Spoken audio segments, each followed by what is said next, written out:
মাখিয়ে নিই ভালো করে, ঠিক আছে। আদা কুচিয়ে দিলাম না, আমি একটু আদা করে দিলাম, জলটা লঙ্কাটা বাটা ছিল তো ফ্রিজে। এবার অল্প অল্প জল দেবো, বেশি জল দিলে হবে না, অল্প অল্প জল দেবো, একবারে দিলে হবে না, কেন এর মধ্যে শাকটা কাঁচা দিয়েছি, এই জন্য আমাকে অল্প অল্প জল দিয়ে এটাকে ডো করতে হবে।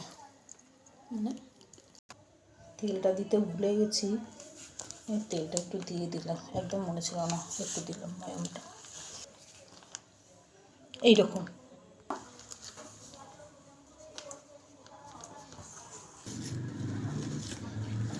ব্যাস হয়ে গেছে।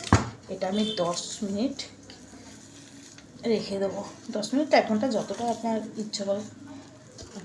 এই যে এবার ঢাকা দিয়ে রেখে দিলাম।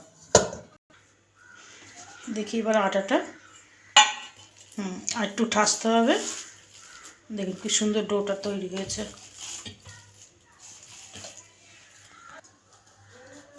হয়ে গেছে, এই দেখুন ডোটা ছোটও করতে পারেন, বড়ও করতে পারেন, ঠিক আছে।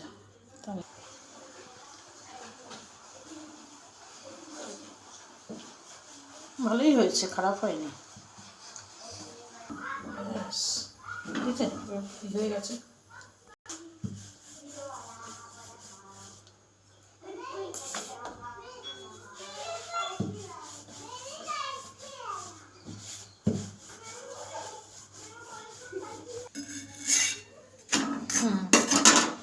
তেলটা দিয়ে দিই।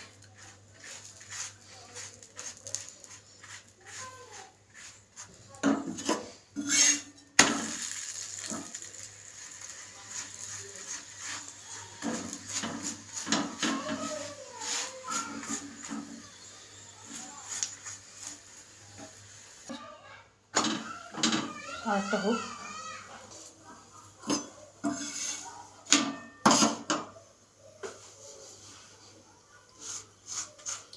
এইটা মেথি শাক তো একটু তিতকুটে হালকা লাগে,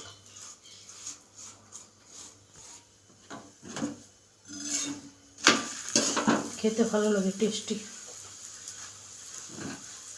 আপনি চাটনির সাথে, দইয়ের সাথে, মিষ্টি মিষ্টি চায়ের সাথে, যা দিয়ে খাবেন, সসের সাথে ভালো লাগবে।